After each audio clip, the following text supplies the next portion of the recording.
आप लोग तब तक कमेंट करके बताइए कि अदिश राशि और सदिश राशि में क्या अंतर होता है। चांदी का रासायनिक सूत्र होता है Ag और इसका परमाणु संख्या होता है 47, और कॉपर का रासायनिक सूत्र होता है Cu और इसका एल्युमिनियम का रासायनिक सूत्र होता है Al और इसका परमाणु। लोग बताइए वाट किसका ऐसा मात्रक होता है, तो वाट जो कूलम जो है आवेश का ऐसा मात्रक होता है, और वोल्ट जो है ये विभव व विभवांतर का होता है, ये विभव।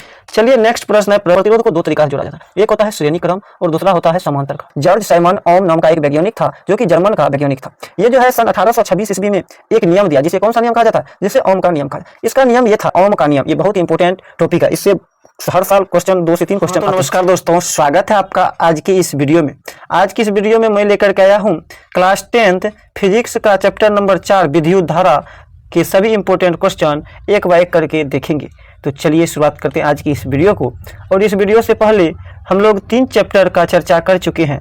पहला चैप्टर प्रकाश का परावर्तन, दूसरा प्रकाश का अपवर्तन और तीसरा चैप्टर मानव नेत्र तथा रंग बिरंगे संसार। तो चलिए आज जो है ये चौथा चैप्टर विद्युत धारा के सभी इंपॉर्टेंट प्रश्न का करते हैं डिस्कशन। यहाँ पे आप देख सकते हैं चैप्टर का नाम है विद्युत धारा, इलेक्ट्रिसिटी। पहला प्रश्न है, एक कूलम आवेश कितने प्रोटॉन से बनता है?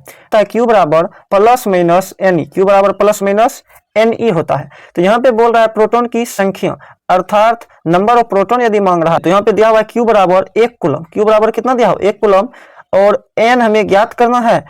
E बराबर हम लोग सभी को पता है कि 1.6 into 10 to the power inverse 19 coulomb होता है। सही जवाब हो जाएगा, एक कूलम आवेश जो है वह 6.25 into 10 to the power 18 proton से बनता है।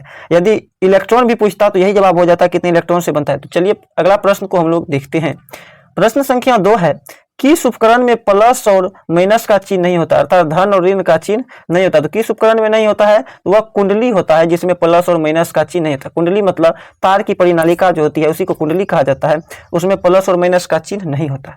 चलिए नेक्स्ट प्रश्न है, प्रश्न संख्या 3, किसी बल्ब से 1 मिनट में 120 कूलम आवेश प्रवाहित हो रहा है, तो धारा का मान क्या होगा?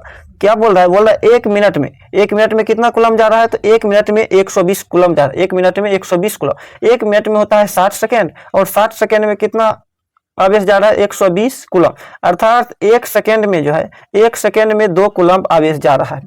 तो 1 सेकेंड में देखिए विद्युत धारा क्या होता है, धारा पूछ रहा था, I बराबर होता है Q अपॉन T, अर्थात 1 सेकेंड में प्रवाहित आवेश की दर को ही विद्युत धारा कहते हैं। तो I निकालने के लिए हमें जो है, I निकालने के लिए यहाँ पे Q कितना है, 2 कूलम। Q कितना है, Q का मान हमें पता चल गया है, Q है 2 कूलम। T कितना समय लगा है, तो T लगा हुआ है, लगा है 1 सेकेंड। 1 सेकेंड का समय लगा है 2 कूलम आवेश जाने में, अर्थात I का मान हो गया 2 एम्पियर। तो इसका सही जवाब हो जाएगा ऑप्शन नंबर बी, 2 एम्पियर धारा जो है प्रवाहित हुआ है। नेक्स्ट प्रश्न है, प्रश्न संख्या 4, बैटरी से किस प्रकार की धारा प्राप्त होती है? तो बैटरी से जो हमें डायरेक्ट करंट DC अर्थात दिष्ट धारा प्राप्त होती है, DC, इसको कहते हैं डायरेक्ट करंट। नेक्स्ट प्रश्न है, प्रश्न संख्या 5, आमीटर को विद्युत परिपथ में कैसे जोड़ा जाता है? आमीटर या एमीटर, हम आमीटर को एमीटर भी कहते हैं। आमीटर को क्या कहते हैं, आमीटर को एमीटर भी कहते हैं। इसे जो है विद्युत परिपथ में श्रेणी क्रम में जोड़ा जाता है। और यदि आपसे पूछा जाएगा कि वोल्ट मीटर को कैसे जोड़ते हैं, तो वोल्ट मीटर को समांतर क्रम में जोड़ते हैं। वोल्ट मीटर को कैसे, तो वोल्ट मीटर को समांतर क्रम में जोड़ा जाता है। नेक्स्ट प्रश्न है, विद्युत धारा का एसआई मात्रक होता है, तो विद्युत धारा का एसआई मात्रक एम्पियर होता है। आप लोग बताइए वाट किसका एसआई मात्रक होता है, तो वाट जो है वह शक्ति का एसआई मात्रक होता है। वाट शक्ति का एसआई मात्रक होता है। कूलम जो है आवेश का एसआई मात्रक होता है। कूलम किसका एसआई मात्रक, आवेश का। और वोल्ट जो है ये विभव व विभवांतर का होता है, ये विभव और विभवांतर का एसआई मात्रक होता है। चलिए नेक्स्ट प्रश्न है, प्रश्न संख्या 7, आमीटर से निम्नलिखित में किसे मापा जाता है? तो आमीटर से जो है विद्युत धारा को मापा जाता है। प्रश्न संख्या 8 है, शुष्क सेल में ऋण इलेक्ट्रोड बना होता है, तो ऋण इलेक्ट्रोड मतलब नेगेटिव टर्मिनल जो है वह किस चीज का बना हुआ रहता है शुष्क सेल में? तो वह जो है जस्ता अर्थात जिंक का बना हुआ रहता है, जिंक का बना हुआ रहता है। नेक्स्ट प्रश्न है, प्रश्न संख्या 9, एक इलेक्ट्रॉन पर आवेश कितना होता है? तो एक इलेक्ट्रॉन पे आवेश जिसे E कहते हैं वह होता है -1.6 into 10 to the power inverse 19 coulomb, अर्थात 1.6 गुना 10 पावर -19 कूलम। तो जिस ऑप्शन में ये है ऑप्शन नंबर सी में 1.6 into 10 to the power inverse 19 coulomb. सही जवाब हो जाएगा ऑप्शन सी। चलिए प्रश्न संख्या 10 है, विद्युत आवेश के प्रवाह दर को क्या कहते हैं? विद्युत आवेश के प्रवाह की दर को ही हम लोग विद्युत धारा कहते हैं। विद्युत धारा I बराबर होता है Q अपॉन T, अर्थात एक समय में कितना कूलम का आवेश प्रवाहित हुआ है। और विद्युत धारा का एसआई मात्रक होता है एम्पियर, आवेश का एसआई मात्रक होता है कूलम जिसे C से सूचित करते हैं, और टाइम का एसआई मात्रक होता है सेकेंड जिसे S से सूचित करते हैं। चलिए अब हम लोग देखते हैं प्रश्न संख्या 11। नेक्स्ट प्रश्न है प्रश्न संख्या 11। प्रश्न संख्या 11 है, एक माइक्रो एम्पियर के तुल्य कितना विद्युत धारा होता है। देखिए माइक्रो के लिए होगा 10⁻⁻6, माइक्रो के लिए कितना होगा 10⁻⁻6। यदि नैनो पूछ, यह है माइक्रो का, ये किसका है, यह है माइक्रो का। यदि एक नैनो पूछेगा तो नैनो में 10⁻⁻9। देखिए 9 से नैनो, 9 से नैनो और 9 से 9, 10⁻⁻9 होता है नैनो का, माइक्रो का 10⁻⁻6।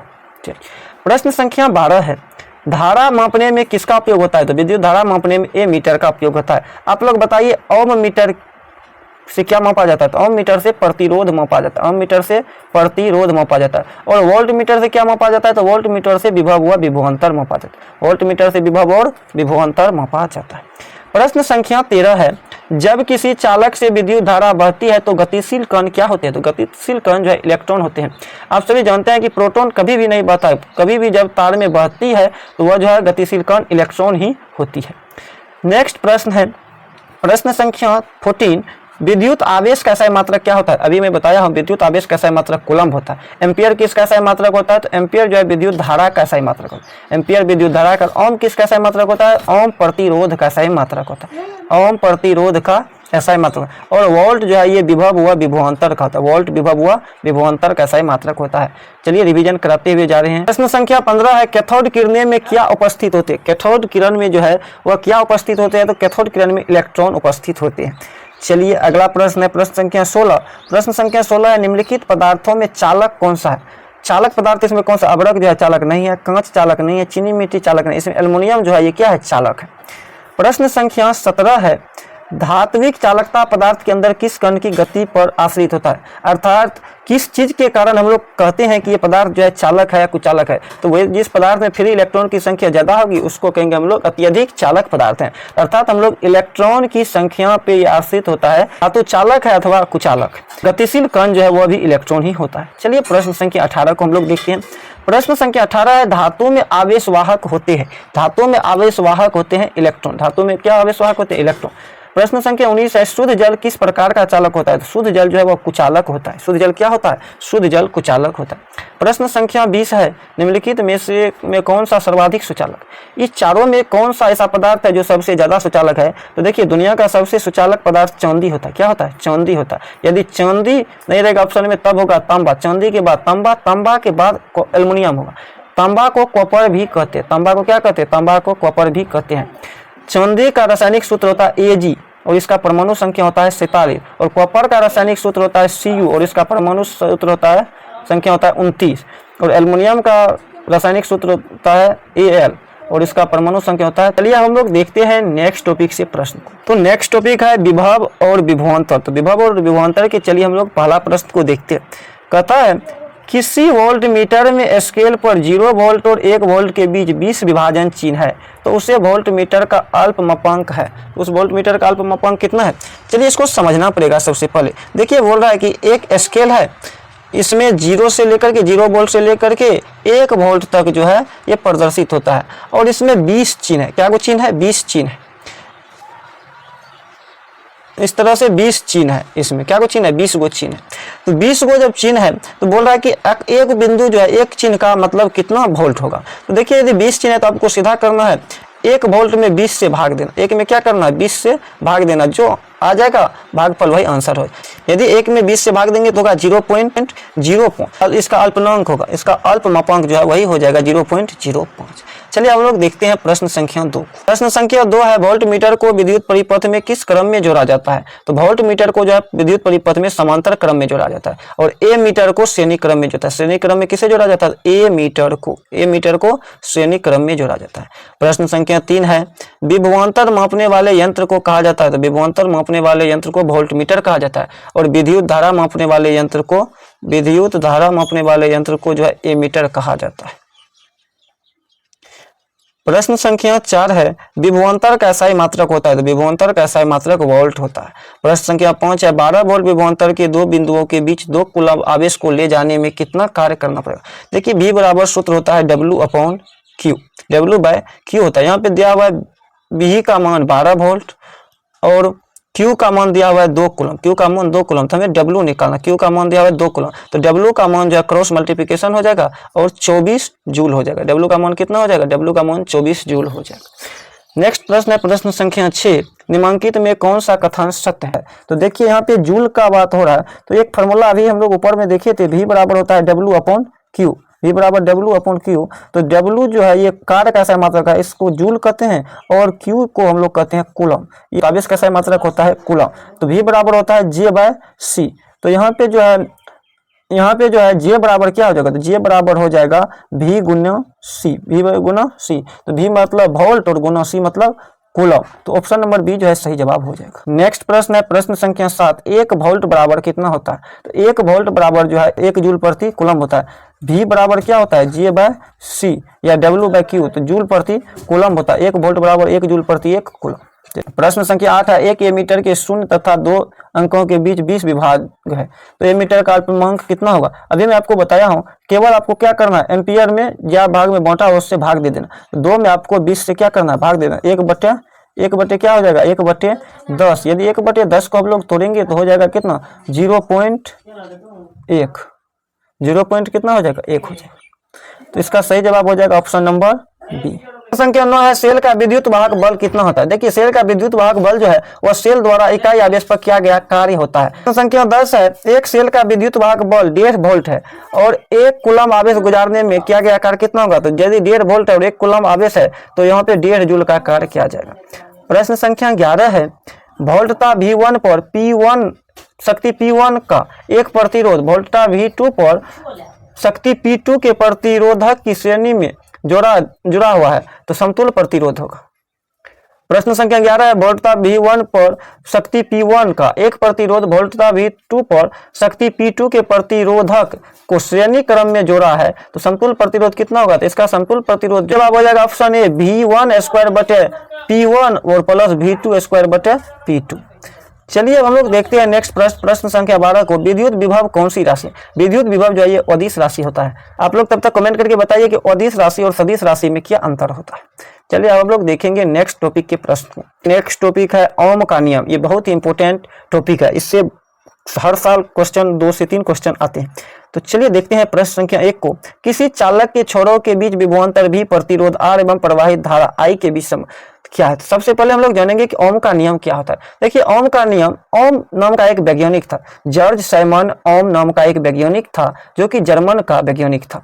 ये जो है सन 1826 ईस्वी में एक नियम दिया, जिसे कौन सा नियम कहा जाता है? जिसे ओम का नियम कहा जाता है। इसका नियम ये था कि किसी चालक तार के दोनों शीर्ष के बीच विभव में अंतर अर्थात विभवांतर भी और इससे होकर के बहने वाली विद्युत धारा I जो है ये समानुपाती होता है। ये क्या होता है? समानुपाती होता है। तो यहीं से फॉर्मूला बनकर क्या है? V = IR। यहाँ पे R जो है नियतांक हो जाता है और जिसे हम लोग कहते हैं प्रतिरोध। तो इसमें 3 चीज रहता है, इसमें 3 बात रहता है। एक V बराबर जिसको हम लोग कहते हैं विभव या विभवांतर, उसके बाद I बराबर होता है विद्युत धारा और R जो है R होता है प्रतिरोध। तो ओम का नियम क्या होता है? ओम का नियम होता है V बराबर IR। ओम का नियम क्या होता है? V बराबर IR। और इसी से रिलेटेड इस टॉपिक में प्रश्न है। तो चलिए अब हम लोग देखते हैं प्रश्न को। तो प्रश्न संख्या 1 है, किसी चालक के छोरों के बीच विभवांतर V और प्रतिरोध R प्रवाहित धारा I के बीच क्या संबंध है? इसके बीच क्या संबंध है? तो देखिए ऑप्शन नंबर सी में मिल रहा है R बराबर V बटे I। यही सही जवाब हो जाएगा, क्योंकि V बराबर होता है IR और R बराबर क्या हो जाएगा? R बराबर हो जाएगा, यहाँ पे R को रखेंगे और I को इधर बराबर की साइड भेजेंगे तो V के नीचे चला जाएगा। तो I बराबर क्या हो जाएगा? V बटे R बराबर हो जाएगा V बटे I। चलिए अब हम लोग देखेंगे प्रश्न संख्या 2 को। प्रश्न संख्या 2 है, एक विद्युत हीटर की कुंडली जिसमें प्रतिरोध 55 ओम है 220 वोल्ट के स्रोत से जो विद्युत धारा लेगी तो उसका मान क्या होगा? तो देखिए R का मान है 55 ओम, उसके बाद V का मान है 220 वोल्ट, V का मान 220 वोल्ट। तो I का मान जो है ज्ञात करना है, तो हमें देना होगा V बराबर, पहले V का मान देंगे 220, V बराबर होता है I, तो I की जगह I ही देंगे, R की जगह पे देंगे 55। इसके बाद जो है I बराबर यदि ज्ञात करेंगे तो हमें 220/55 करना होगा। इसको यदि काटेंगे तो 4 बार में कट जाएगा, अर्थात विद्युत धारा का मान कितना हो जाएगा? 4 एम्पियर। विद्युत धारा का मान कितना हो जाएगा? 4 एम्पियर। I बराबर हो जाएगा 4 एम्पियर।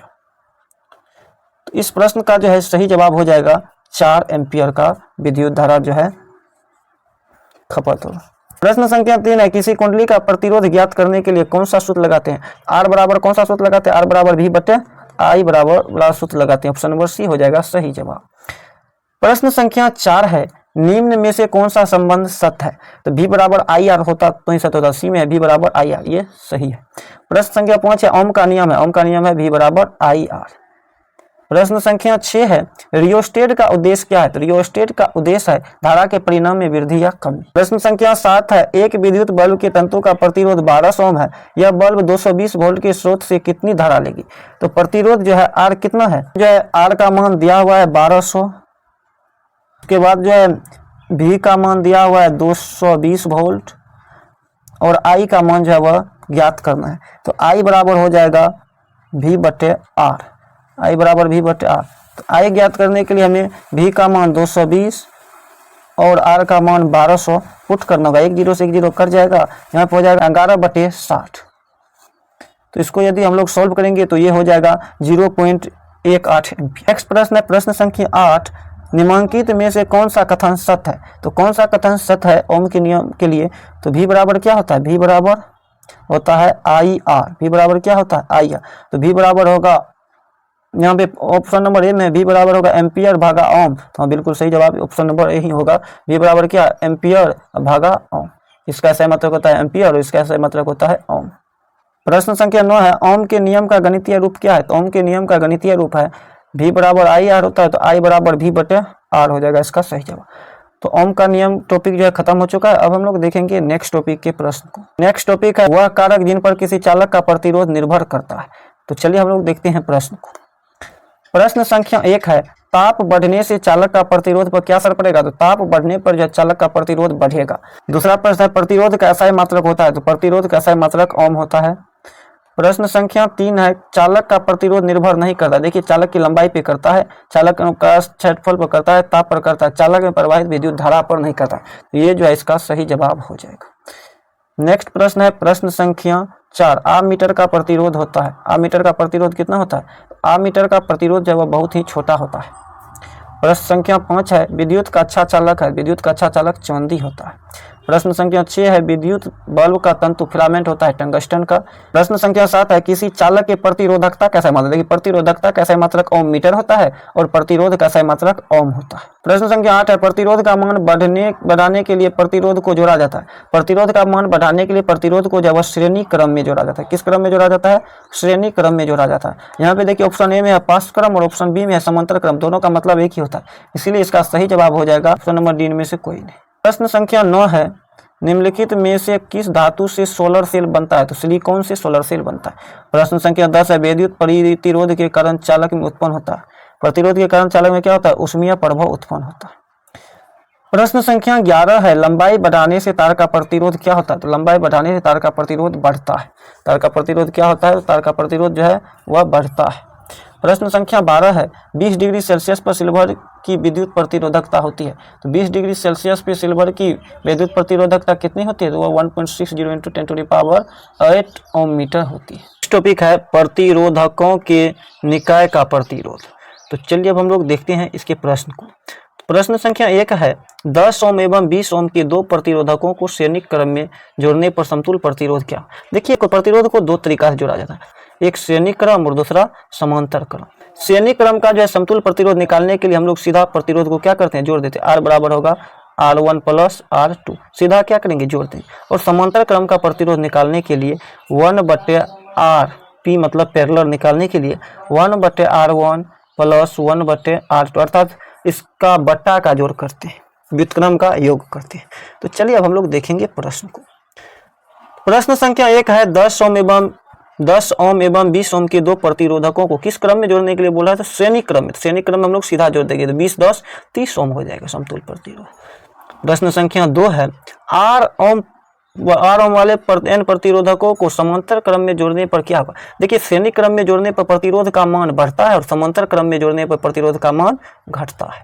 तो ये हो जाएगा n प्रतिरोध को यदि जोड़ेंगे तो ये R/n हो जाएगा। कितना हो जाएगा? R/n हो जाएगा। चलिए अब हम लोग देखेंगे आगे के प्रश्न को। प्रश्न संख्या 3 है, समांतर क्रम में संयोजित प्रतिरोधकों की संख्या घटने के उपरांत संयोजित प्रतिरोध का कुल प्रतिरोध क्या था। समांतर क्रम में जुड़े गए प्रतिरोध को यदि हम लोग कम करते हैं तो प्रतिरोध का मान जो है बढ़ता है, यदि ज्यादा करते हैं तो मान घटता है। चलिए अब हम लोग देखेंगे नेक्स्ट प्रश्न को। प्रश्न संख्या 4 है, एक विद्युत सेल से धारा प्राप्त करने पर इसके सिरों के बीच विभवांतर का मान होता है। विद्युत सेल से धारा प्राप्त करने के लिए इसके सिरों के बीच जो है विभवांतर का मान क्या हो जाएगा, तो यह जो है विद्युत वाहक बल से कम हो जाएगा। प्रश्न संख्या 5 है, जब एक से अधिक प्रतिरोधक श्रेणी में जुड़े रहते हैं तब कौन सी भौतिक राशि समान रहती है। जब श्रेणी क्रम में जुड़ा हुआ रहता है तो कौन सी भौतिक राशि समान रहती है, वह विद्युत धारा। और यदि समांतर क्रम में जुड़ा रहता है तो उसका वोल्टेज जो है क्या रहता है, समान रहता है। वोल्टेज समान रहता है कब, जब समांतर क्रम में जुड़ा, जब समांतर क्रम में जुड़ा। और यदि श्रेणी क्रम में जुड़ा हुआ रहेगा तब विद्युत धारा क्या होगा, समान रहेगा। 6 है, यदि कई प्रतिरोध समांतर हो तो उनका समतुल प्रतिरोध होता है। यदि कई प्रतिरोध समांतर होगा तो समतुल प्रतिरोध क्या होगा, प्रत्येक प्रतिरोध से कम होगा। प्रश्न संख्या 7 है, प्रतिरोधकों के एक संयोजन में से एक प्रतिरोध हटा लेने पर कुल प्रतिरोध बढ़ जाता है। यदि बढ़ जाने की बात करेगा प्रतिरोध हटाने के बाद तो वह समांतर क्रम हो जाएगा। यदि प्रतिरोध बढ़ाने के बाद बढ़ जाने का बात करेगा तब वह श्रेणी क्रम होगा। इसका सही जवाब ऑप्शन नंबर ए होगा, समांतर क्रम। प्रश्न संख्या 8 है, निम्नलिखित में किस संयोजन द्वारा प्रतिरोध का मान बढ़ता है। तो श्रेणी क्रम संयोजन द्वारा जो है प्रतिरोध का मान बढ़ता है। तो ये था प्रतिरोध से रिलेटेड क्वेश्चन। अब हम लोग देखेंगे नेक्स्ट टॉपिक को। नेक्स्ट टॉपिक है विद्युत धारा का तापीय प्रभाव। चलिए इसका प्रश्न देखते हैं, बहुत ही इंपॉर्टेंट प्रश्न इस पार्ट से भी रहता है। प्रश्न संख्या 1 है, ऊर्जा का SI मात्रक होता है। तो ऊर्जा का SI मात्रक जो है वह जूल होता है।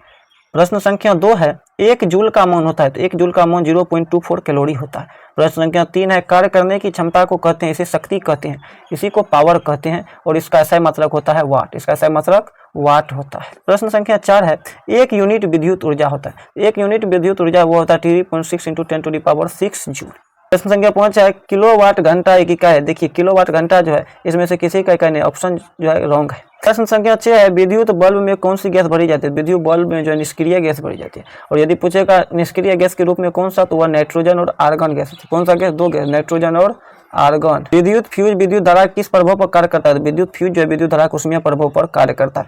तो आप लोग तब तक चैनल को सब्सक्राइब कर लीजिए और इस सेशन को लाइक कर दीजिए। प्रश्न संख्या 8 है, किसी परिपथ का वह गुण जो विद्युत ऊर्जा को उसमें बदल देता है उसे प्रतिरोध कहते हैं। प्रश्न संख्या 9 है, विद्युत हीटर के तार की कुंडली बनी होती है। विद्युत हीटर के तार की कुंडली जो है वह नाइक्रोम का बना, हीटर का नाइक्रोम और टंगस्टन जो है विद्युत बल्ब में लगा हुआ होता है। प्रश्न संख्या 10 है, 110 वाट 220 वोल्ट के बल्ब के आरे 110 वोल्ट विभवांतर आरोपित करने पर प्रवाहित विद्युत धारा कितना होगा। देखिए न्यूमेरिकल इसको सॉल्व करना पड़ेगा। इसका सही जवाब हो जाएगा 25/121 एम्पियर। प्रश्न संख्या 11 है, विद्युत बल्ब के फिलामेंट का द्रव होता है वह टंगस्टन होता है। प्रश्न संख्या 12 है, एक कमरे में 60 वाट 200 वोल्ट एवं 40 वाट 200 वोल्ट के 2 उपकरण 100 वोल्ट आपूर्ति पे लगा हुआ। देखिए ये 200 वोल्ट वाला था लगा हुआ और वोल्ट क्या हो गया, बाद में आपूर्ति आधा किया गया। तो आपूर्ति यदि आधा किया जाएगा तो वाट जो है शक्ति जो पावर जो 1/4 हो जाएगा। पावर कितना हो जाएगा 1/4। तो इसका पावर है 60 का पावर हो जाएगा 15, 1/4 15 और इसका पावर है 40 का भी 1/4 हो जाएगा 10। तो 15 10 25 हो जाएगा। इसका आंसर क्या हो जाएगा 25। ऑप्शन नंबर ए सही जवाब। प्रश्न संख्या 13 है, निम्नलिखित में कौन सा पद विद्युत परिपथ में विद्युत शक्ति को निरूपित करता है। देखिए P बराबर होता है ये भी आई स्क्वायर आर, P बराबर होता है V²/R और P बराबर होता है VI। तीनों सूत्र सही, इनमें से सही जवाब इसका हो जाएगा। प्रश्न संख्या 14 है, 1 जूल में कितनी कैलोरी होती है। तो इसका सही जवाब हो जाएगा 0.23। देखिए इससे पहले वाला में 0.24 आयोग लगाया था और इसमें 0.23, दोनों जवाब सही है। तो अब जो है इस टॉपिक से भी इंपॉर्टेंट क्वेश्चन खत्म होंगे। अब हम लोग देखेंगे नेक्स्ट टॉपिक। नेक्स्ट टॉपिक है विद्युत शक्ति। नेक्स्ट टॉपिक कौन सा है, विद्युत शक्ति। इसका पहला प्रश्न है, 100 वाट का विद्युत बल्ब 250 वोल्ट के मेन से जोड़ा जाता है तो प्रवाहित धारा का मान कितना होगा। इसमें सीधा फार्मूला लग जाएगा P बराबर VI। तो V का मान दिया 250 वोल्ट और I हमें निकालना है P दिया है 100। तो I बराबर हो जाएगा P/V। तो चलिए I बराबर हो जाएगा कितना, P/V। P है 100 और V है 250। 0 0 कट गया, 5 2 9 10 5 5 25, 2/5 मतलब 0.4 एम्पियर हो जाएगा सही जवाब। प्रश्न संख्या 2 है, किसी बल्ब पर 220 वोल्ट पर 2 एम्पियर की धारा प्रवाहित होती है तो फिलामेंट का प्रतिरोध कितना होगा। यदि 220 वोल्ट पर 2 एम्पियर की प्रतिरोध प्रवाहित हो रहा है तो कितना हो जाएगा, R बराबर होता है V/I। तो ये हो जाएगा 110 ओम। प्रश्न संख्या 3 है, विद्युत शक्ति का असाई मात्रक होता है, शक्ति का असाई मात्रक जो है वो वाट होता है। प्रश्न संख्या 4 है, निम्न में किसका अर्थ जल होता है, तो हाइड्रो का अर्थ जो है जल होता है। 5 है, विद्युत ऊर्जा का व्यापारिक मात्रक क्या है, तो किलोवाट घंटा या यूनिट। प्रश्न संख्या 6 है, निम्नलिखित में कौन सा मात्रक वाट के बराबर होता है, तो वाट के बराबर जो है कौन सा मात्रक होता है, जूल प्रति सेकेंड होता है। प्रश्न संख्या 7 है, किसी विद्युत बल्ब पर 200 वोल्ट तथा 100 वाट अंकित है, तब इसे 110 वोल्ट पर प्रचलित किया जाता है, तो कितना होगा, देखिए 220 वोल्ट के बल्ब को 110 वोल्ट पे चलाया जा रहा था, आधा किया गया तो क्या हो जाएगा, 1/4 अर्थात 25 वाट शक्ति होगा। प्रश्न संख्या 8 है, निम्नलिखित में से कौन सा पद विद्युत परिपथ में विद्युत शक्ति को निरूपित करती है, शक्ति को कौन सा निरूपित करता है, तो शक्ति को जो है P बराबर VI जो है निरूपित करता है। प्रश्न संख्या 9 है, 1 किलोवाट घंटा निम्नलिखित में किसके बराबर, 1 किलोवाट जो है 3.6 × 10⁶ जूल के बराबर है। प्रश्न संख्या 10 है और अंतिम प्रश्न है इस चैप्टर का, किलोवाट घंटा मात्रक किसका है, किलोवाट घंटा जो है वह किसका मात्रक है, तो किलोवाट घंटा जो है ऊर्जा का मात्रक है। तो कैसा लगा आपको ये वीडियो कमेंट बॉक्स में जरूर बताइएगा, और इसके नेक्स्ट वीडियो में हम लोग लेकर के आएंगे फिजिक्स का 5वां चैप्टर जो है धारा के चुंबकीय प्रभाव। तब तक के लिए इस वीडियो को लाइक करके चैनल को सब्सक्राइब करना ना भूलिएगा।